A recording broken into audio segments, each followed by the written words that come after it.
vamos a decir, de maduración, en ese momento de la vida en que todavía están los chavales, vamos a decir, sin madurar, es el momento que más se utilizan y más se juega con la Ouija. La época adolescente, sobre todo. Las iglesias no les proporcionan en sí nada y necesitan emociones fuertes, y esas emociones fuertes pues las buscan en una discoteca y las buscan en cualquier sitio. Tristemente, Gabriel, tenemos que hablar de unas víctimas recientes de falsos exorcismos, el caso de Javier Marcial en La Coruña, el caso de Almansa, el caso de Encarnación en Granada. ¿Qué nos puedes hablar de todo esto? Es muy triste tener que hablar de esto. Bueno, yo creo que todas ellas no son ni más ni menos que, por desgracia, la síntesis de todo lo que está pasando. El caso de Javier, un niño que se lanza, creo que es desde un 16º piso. Manuel Carballal, en todo caso, nos podrá luego comentar más detenidamente el caso.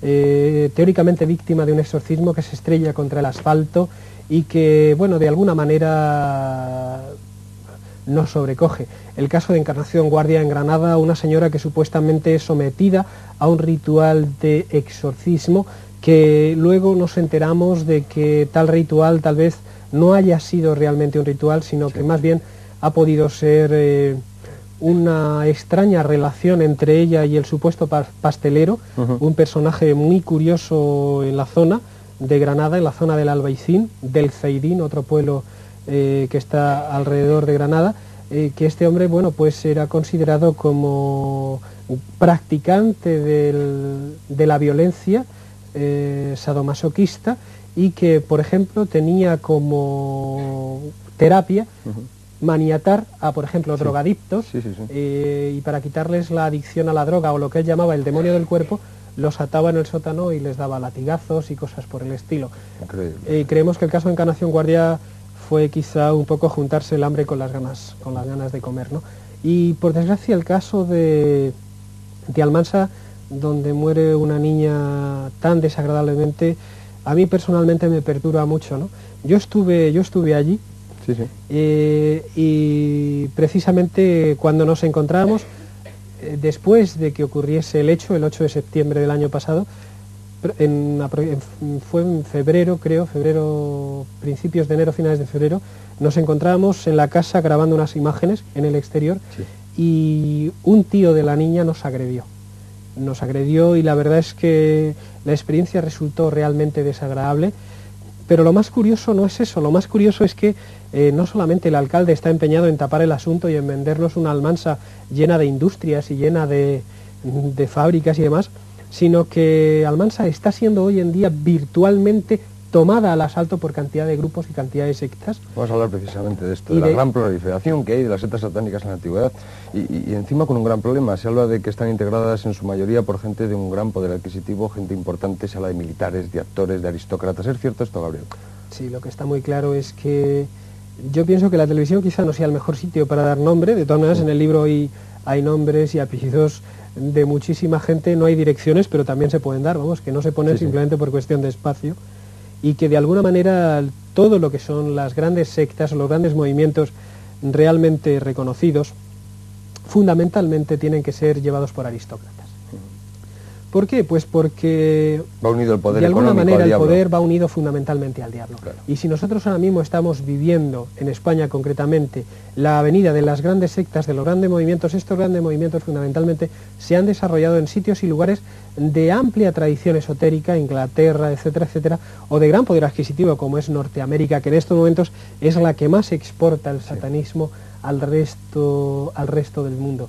Entonces yo creo que esto hay que tenerlo claro. Hay que olvidarse, aunque la prensa muchas veces nos venda o vendamos nosotros los periodistas a través de la prensa casos como el de Almansa, estos casos realmente son irrisorios, por desgracia, y aun a pesar de que estaban implicados en este caso 3 niños, aunque solo uno fue la víctima.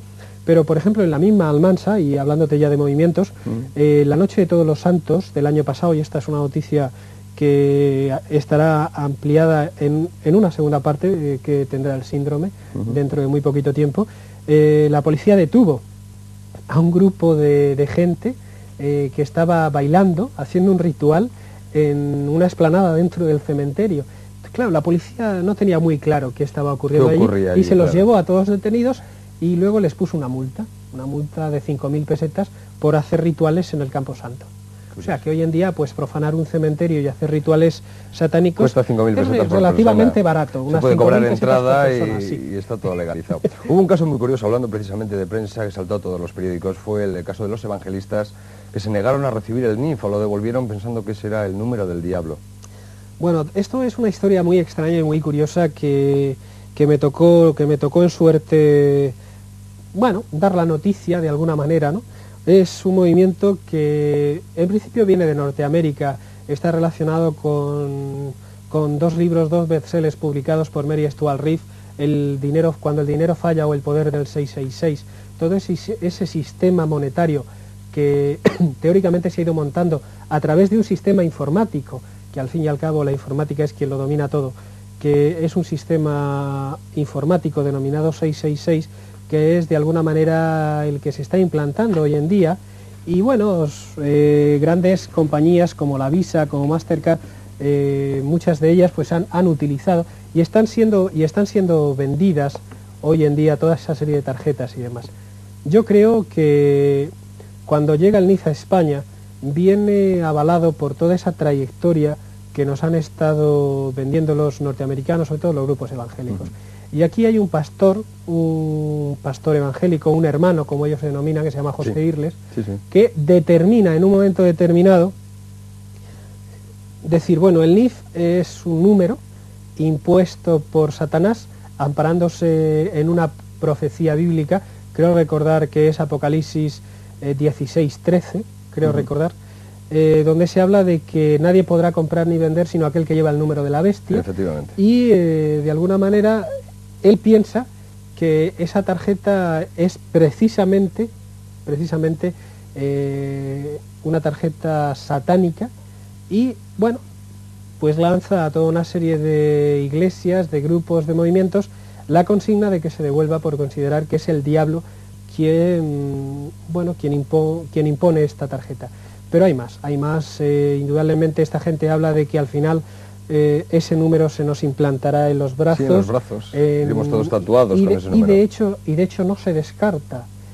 Hoy en día cuando falsificar huellas dactilares y todo este tipo de cuestiones es tan fácil, las grandes centrales de inteligencia, incluso los grandes secretos de Estado guardados en la NASA, esos búnker y toda esa serie de países que tienen algo que esconder y que necesitan que un determinado personal solamente tenga acceso, ya están empezando a utilizar unos números que se van grabando en la piel y que de alguna manera no puedan ser falsificados. Inclusive, como dato, me hablaban de la posibilidad de que una empresa de seguridad en España esté comenzando a implantarlo. Y yo sé que no es esta teoría, que ya es una realidad en algunos sitios, nada descartable. Muy rápidamente, Gabriel, porque el tiempo se nos ha terminado ya. Es hablar de la relación de la música rock y el satanismo. Se habla de Michael Jackson, de Mick Jagger, de la Eléctrica y Orquesta, de AC/DC, como grupos o como cantantes que de alguna manera han evocado el satanismo en sus canciones. ¿Estás de acuerdo con esto o crees que es ver el diablo en todos los sitios? Bueno, en principio yo pienso que hay mucho de ver al diablo en todas partes. De todas maneras, antes tú lo has comentado y muy rápidamente, el diablo vende. Y lo que es innegable es que desde grupos como Axie Dixie o como Deep Purple, o inclusive en sus mejores tiempos Bob Dylan, han hecho canciones tremendamente esotéricas, incluso los propios Beatles han utilizado, por ejemplo, la imagen de Aleister Crowley, ese personaje de mediados de siglo que se definía como la reencarnación de Satán o la gran bestia, el 666 de nuestro siglo, para ponerlo en su portada en el LP blanco, ¿no? Lo cual quiere decir que de alguna manera el satanismo vende y la música, que no está lejos de todo esto, pues lo utiliza.